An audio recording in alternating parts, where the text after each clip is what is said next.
یو ځل بیا د لنډاکي په چیک پوسټ باندې د سمګلینګ یو لوی سمګلینګ چې دی ناکامه شوی دی.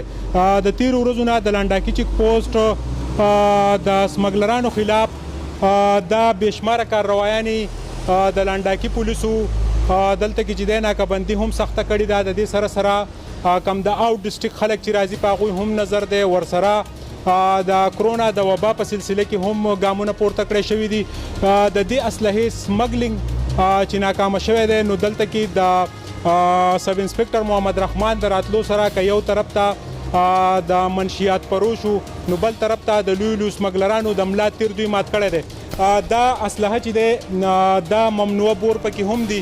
د دې ډیټیل تاسو سره لږ شریک کوم چې په دې کې 2 عدده ریپیټرز دي، 15 عدد پکې کارتوس دي، 100 عدد کارتوس پکې د 9mm دي، ورسره 26 عدد کارتوس پکې نور دي، 3 عدد میگزین دي د کلاشنکوف او څلور عدد چې دي ورسره نور ناکاره اسلحه چې دا د ریپیټرو په شکل کې هغه شامل ده. په دې ګاډي کې دا اسلحه راتلل بیا د دوی کوالټي دا دلته کې چې کوم ټیکنیکل ټیم محمد رحمان په خپل ډیسایډ کړی او په دې باندې د ډي پی او سواد سره خبره کړې وه چې ماته دا کسان پکار دي. نو بیا د په سربراهۍ کې چې کله د دې ګاډي پوره سکرینینګ وشو نو تاسو به د دې ګاډي هولیه ګورئ چې د دې سمګلرانو څنګه چې د دوی تجربه ده د پولیسو نو دغه رنګ ورسره د سمګلرانو هم تجربه ده. بیا د دې لنډاکي چیک پوسټ دغه اهلکارو د دې خفیه خانونه د اسلحه په څه طریقه باندې راوسته. تاسو ته لږ د هغه ځای تفصیلات ښیو، راځئ چې وګورو.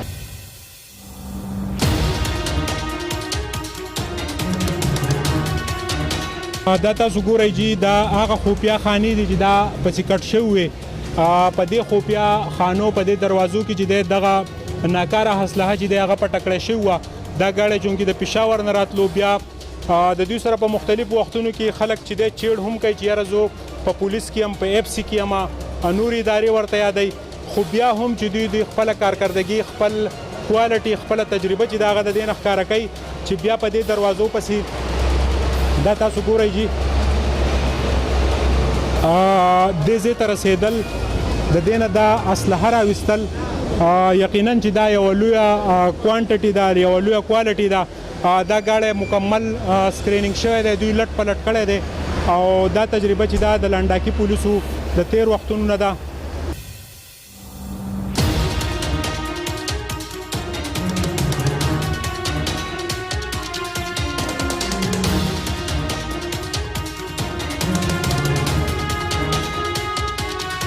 دا هغه خفیه خانې دي چې د دې نه د لنډاکي پولیسو د تجربه کار پولیسو چې دی دا اسلحه چې دی راوایسته دا ډېر ګران کار دی چې دومره په دې پسې چانبین کول. بیا د دغې کس د دوی کوالټي هم دا ده چې سمګلر دوی د پوندو نه پیژني.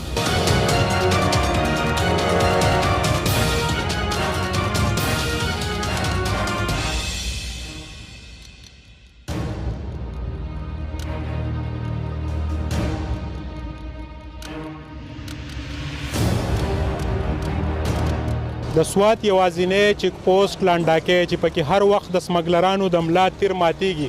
که یو طرف ته منشیاتو روکتام کیږي نو بل طرف ته ناروا اسلحه هم د دې پولیسو په ورقه کې راځي. د اس ډي پی او باچا حضرت او د آی ایس ایچ او اختر ایوب په نگرانۍ کې د سب انسپکټر محمد رحمان د راتلو سره د سمګلرانو دپاره یوه لویه پریشاني جوړه شوې ده. نن نیولی شوې اسلحه که سوات ته انټر شوې وي نو د لوی تباهۍ سبب به جوړ شوي وه. دا کریډټ د لنډاکي چیک پوسټ د ځوانانو ته ځي چې د دومره خفیه خانونه په مهارت باندې په هر وخت کې غیر قانوني څیزونه ترلاسه کوي. د کیمرامین عزت حسین سره سهیل باچا، لنډاکی، سوات.